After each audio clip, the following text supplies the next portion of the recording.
दोस्तों, अगर हम अपने बिजनेस में सफल होना चाहते हैं तो उसके लिए हमें निरंतर प्रयास करना होता है। लगातार लगातार लगातार कोशिश करनी होती है। कहते हैं कि मोदी केयर को ज्वाइन करने से सफलता नहीं मिलती। 20% सफलता हमें तब मिलती है जब 100% यूज़र बन जाते हैं। अगर हम आगे बढ़ना चाहते हैं और बिज़नेस को करना चाहते हैं तो 20% सफलता हमें तब मिलती है। उसके बाद शुरू होता है टास्क, जिसे हमें करना होता है। वो टास्क क्या है कि प्रोस्पेक्टिंग कैसे की जाए लोगों की। तो दोस्तों, आज मैं आपको प्रोस्पेक्टिंग के बारे में बताने जा रही हूँ कि कैसे हम लोग प्रोस्पेक्टिंग को ईजी तरह से करके अपने बिजनेस को और भी सफल बना सकते हैं। तो दोस्तों, अगर प्रोस्पेक्टिंग करनी हो तो सबसे पहले हमें लोगों के घर फ़ोन करके जाना होता है। और प्रोस्पेक्टिंग की अगर मैं बात करूं तो एक फॉर्म टेक्निक है जिसे हमें फॉलो करना होता है।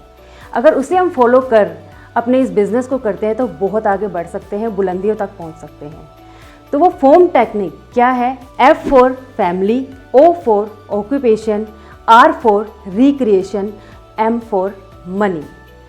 फैमिली, सबसे पहले फैमिली की अगर बात करें तो फ़ोन पर हमें बात करनी है और उनसे फैमिली के बारे में पूछना है, हाय हेलो करनी है। और अगर सब कुछ ठीक चल रहा है तो हम अपने बिज़नेस के बारे में बात करेंगे। अगर कोई मिस हैपनिंग हुई है तो वहाँ हम अपने बिज़नेस के बारे में बात नहीं करेंगे। अगर सब कुछ ठीक चल रहा है तो वहीं हम उनके मम्मी पापा, उनके बच्चे और उनके फैमिली के बारे में बात करेंगे। तो इसी बातचीत में हमें पता लग सकता है कि हमें उनसे कहाँ पर पिंच करना है। एक हिंट मिल जाता है हमें कि उन्हें कहाँ पिंच करना है। तो इस तरह से हम उनसे बात कर सकते हैं और उनसे एक मिलने का एक टाइम भी फिक्स कर सकते हैं।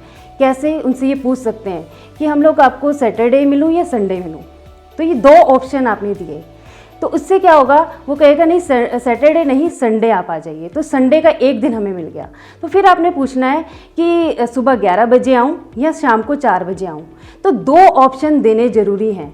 तो यहाँ उसमें से क्या होगा कि वो बोलेंगे सुबह नहीं, तो आप ऐसा कीजिए शाम को 4 बजे आ जाइए। तो यहाँ पर हमारी एक अपॉइंटमेंट तैयार हो जाती है। तो फैमिली, इस तरह से हमने बात करनी है।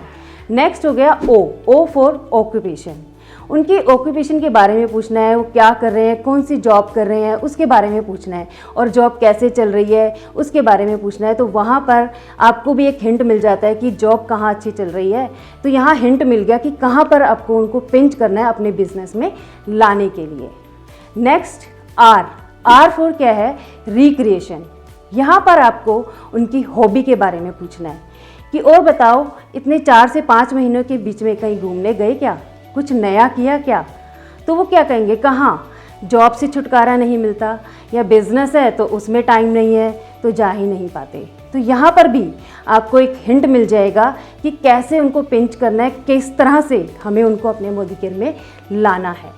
तो ये हो गया रिक्रिएशन। उसके बाद आता है मनी।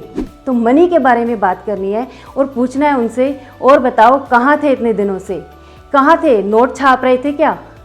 तो क्या कहेंगे, नोट कहाँ नोट छाप रहे थे यार, बस नौकरी इसमें ही लगा हुआ है। या अगर जॉब कर रहे हैं तो नौकरी में, अगर बिज़नेस कर रहे हैं तो वो बिज़नेस के बारे में सोचेंगे कि नहीं बिज़नेस ही कर रहा हूँ, वो टाइम ही नहीं है कुछ मनी के लिए।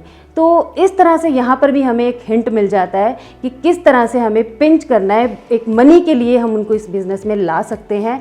तो यहाँ पर हमें बहुत अच्छे तरीके से दोस्तों ये पूरी फॉर्म टेक्निक को अपना कर हम अपने इस बिज़नेस को कर सकते हैं। ये कुछ छोटे छोटे स्टेप्स हैं दोस्तों, इन्हें फॉलो करके हम अपने बिज़नेस को आगे और अच्छा बढ़ा सकते हैं। Thank you so much.